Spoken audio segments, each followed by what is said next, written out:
नमस्कार, मैं संतोष और संतोष और सकला जी चैनल पर सभी का तहे दिल से अभिनंदन और स्वागत करता हूं। आज हम लोग देखेंगे super TET, C TET, TET के दृष्टिकोण से एक बहुत ही महत्वपूर्ण टॉपिक है।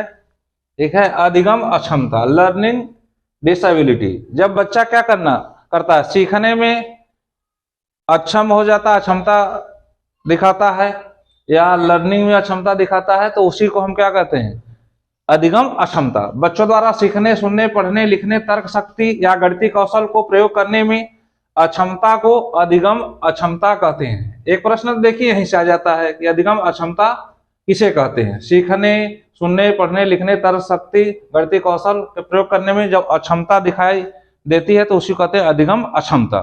अब इसमें कई पॉइंट है, कई बिंदु है, उसको ध्यान से देख लीजिए। यहीं से प्रश्न पूछता है, जैसे अब लिखने की अक्षमता, पढ़ने की अक्षमता, मौखिक रूप से सीखने की अक्षमता, गणितीय अक्षमता, ये सब क्या है।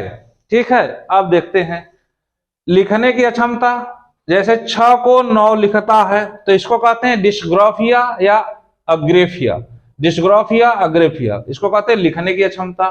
ठीक है, आपका प्रश्न पूछेगा डिस्ग्राफिया, डिस्ग्राफिया, अग्रेफिया किसे कहते हैं। अगला है एलेक्सिया, डिसलेक्सिया, इसको कहते हैं पढ़ने की अक्षमता। जैसे बट को पुट पढ़ता है, ठीक, वर्तनी को ठीक से पढ़ नहीं पाता है। जब पढ़ने की अक्षमता या पठन विकार, इसको कहते हैं एलेक्सिया, डिसलेक्सिया।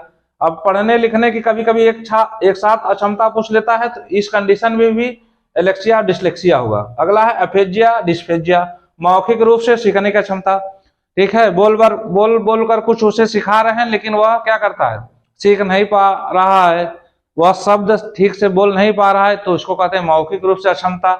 इसे कहते हैं अफेजिया, डिस्फेजिया। डिसकैलकुलिया, कैलकुलिया का मतलब होता है कैलकुलेशन से, अर्थात गणितीय विकार, जैसे जोड़ने में, घटाने में, गुणा भाग में उसको दिक्कत हो रही है तो इसको कहते हैं गणितीय अक्षमता। डिस्प्रैक्सिया, बोलने, चलने, लिखने की गति संबंधी अक्षमता।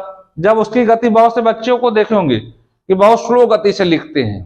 ठीक है, दे दीजिए होमवर्क, बस वह लिखते रहते हैं 3 घंटे में, बस 1-2 लाइन लिख पाते हैं। जब वह गति धीमी होती है बोलने में, चलने में, लिखने में, गति संबंधी अक्षमता को कहते हैं डिस्प्रैक्सिया, डिस्प्रैक्सिया। अगला है, ठीक है, प्रोजेरिया, कम आयु में वृद्धि दिखना। बहुत से बच्चे देखे होंगे कम उम्र में क्या दिखने लगते हैं, वृद्ध दिखने लगते हैं, बाल उनके पक जाते हैं, चेहरे पे झुर्रियां आ जाती है, तो उस कंडीशन को कहते हैं प्रोजेरिया। अगला है डिस्फोर्मिया, शारीरिक रूप से भ्रमित रहना।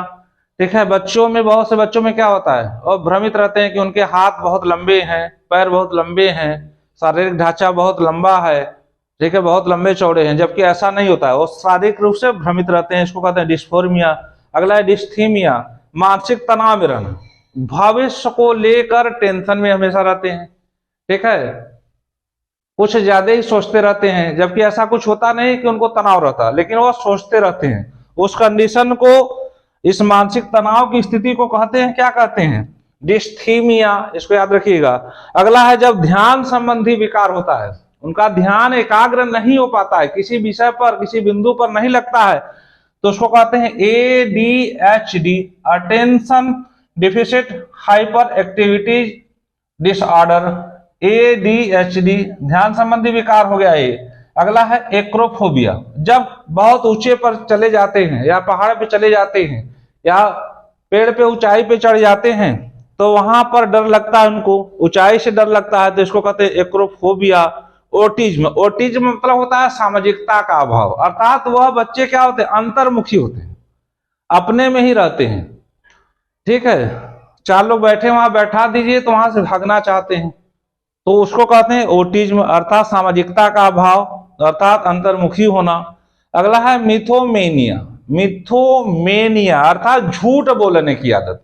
बहुत से बच्चे देखते होंगे जो है तुरंत झूठ पे झूठ बोल देते हैं, इस कंडीशन को कहते हैं मिथोमेनिया।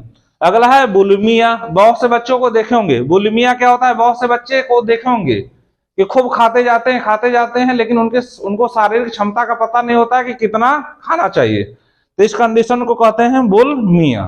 ठीक है, तो इसको ध्यान से देख लीजिए, यहां से 1 नंबर आपको मिल जाएगा। इसी तरह की निरंतर क्लास आप लोगों को मिलती रहेगी।